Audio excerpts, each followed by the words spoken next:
Szeretnénk kísérletet tenni arra, hogy a felnőttek, a gyerekek, az egyetemisták az 5 éves kortól kezdve egy közös alkotási folyamatban hogyan értelmezik a dizájnt.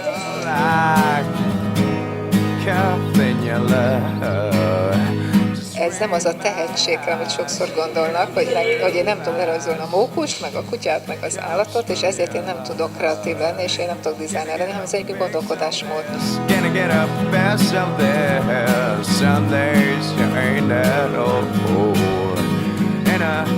Az alkotásnak vannak egy logikai rendszer, alkotási technológiai folyamatai, és ezek a látásmódok tesznek bennünket tulajdonképpen kreatívá.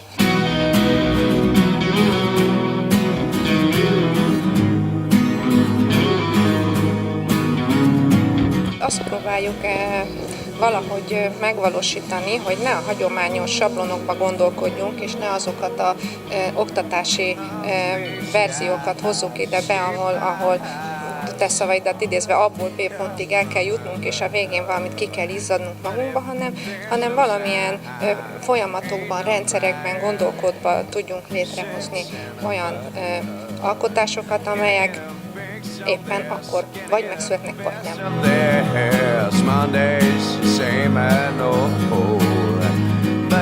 Most gyakorlatilag egy mintaképzés folyik, pólókra fognak nyomni, és különböző organikus, illetve mindenféle ilyen struktúrát, mintákat fognak képezni, illetve a gyerekek által létrehozott mintákat fogják kivágni, és ezeket fogják pólóra kasírozni gyakorlatilag.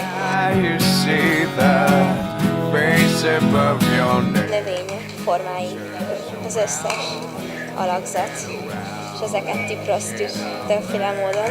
Belevittünk más levélformákat is, amik így most igazából negatívak, és ezért adtak ilyen érdekes formákat.